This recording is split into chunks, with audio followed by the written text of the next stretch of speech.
Di tengah hiruk-pikuk kota Bandung, Museum Sri Baduga berdiri sebagai saksi perjalanan sejarah dan budaya Tatar Sunda.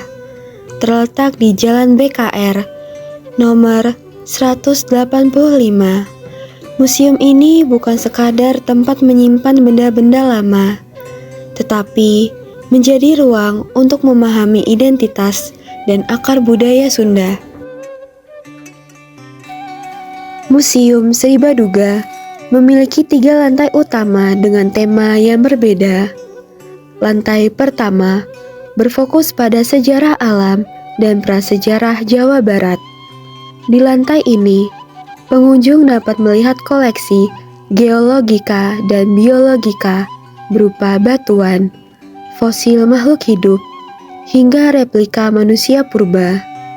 Melalui artefak prasejarah, museum menunjukkan bagaimana manusia masa lampau mulai mengenal kepercayaan atau religi. Di lantai ini pula ditampilkan berbagai benda yang digunakan dalam ritual upacara keagamaan. Selain itu, terdapat beberapa arca, peninggalan zaman Hindu-Buddha, serta informasi mengenai candi-candi dari masa tersebut. Lantai kedua menampilkan koleksi arkeologika yang menggambarkan perkembangan peradaban masyarakat Jawa Barat, mulai dari masa kerajaan hingga masa kolonial. Di sini terdapat beberapa kitab dan tulisan seperti lontar, peninggalan masa awal aksara yang menunjukkan bahwa masyarakat Jawa Barat telah mengenal sistem tulisan. Selain itu, dipamerkan pula pakaian adat pengantin, miniatur rumah masa lampau, serta beragam alat rumah tangga yang digunakan oleh masyarakat pada masa itu.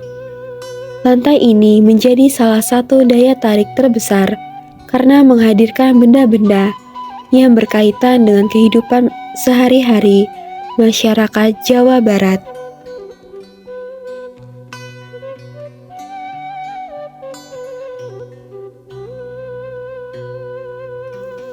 Sementara itu, lantai ketiga menitik beratkan pada aspek budaya dan kehidupan masyarakat melalui koleksi etnografika, seni rupa, dan teknologika.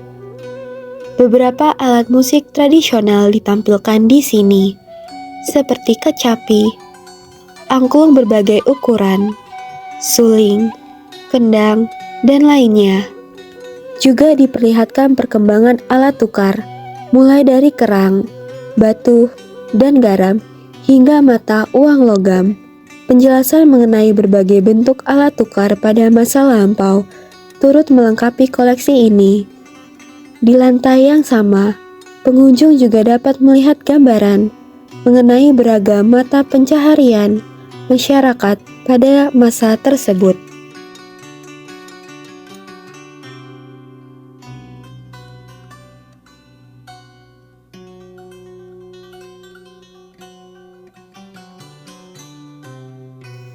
Sebagai museum provinsi, Sri Baduga memiliki tugas untuk mengumpulkan, merawat, meneliti, dan menyajikan objek sejarah alam serta budaya Jawa Barat.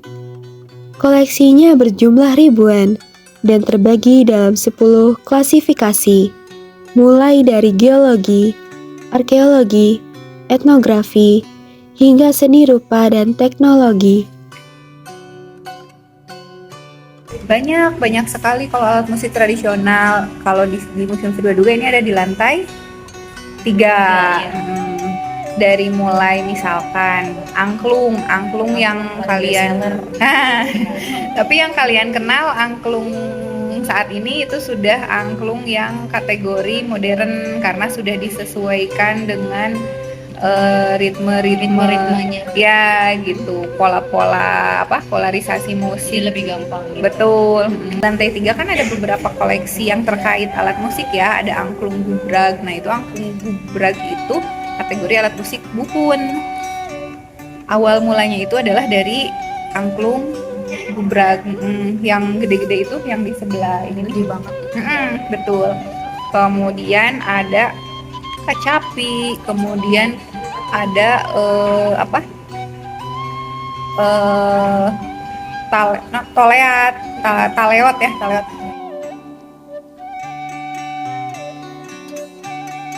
Untuk wilayah Bandung itu ya tadi angklung ada, bahkan kan pembuat angklung modern saat ini juga kan orang Bandung ya, Pak Ujo. Ada angklung Ujo itu mungkin yang bisa dibilang salah satu ikon untuk apa alat ya alat musik tradisional. Sementara ini mungkin masih angklung ya. Menelusuri Museum Sri Baduga adalah perjalanan melintasi waktu dari alam purba, kerajaan Sunda, hingga budaya modern. Museum ini mengajak kita menjaga warisan budaya agar tetap dikenang oleh generasi mendatang. Selain itu, Bandung juga memiliki beragam kuliner yang siap memanjakan lidah siapapun yang mencobanya. Di setiap sudut kota Bandung, pasti terdapat surga kuliner yang dapat dipilih oleh wisatawan yang datang. Setelah berkeliling museum, perjalanan dimulai dengan es cendol, minuman manis dan gurih yang sudah ada sejak abad ke-19 dan tercatat dalam Ost-Indies Cookbook pada tahun 1866.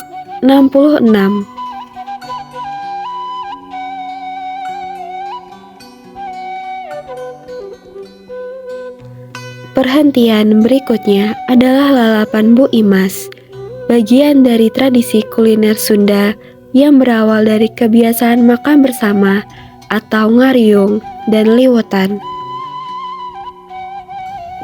Kami lalu mencicipi mie kocok Mang Dadeng, kuliner yang populer sejak tahun 1950-an hingga 1960-an.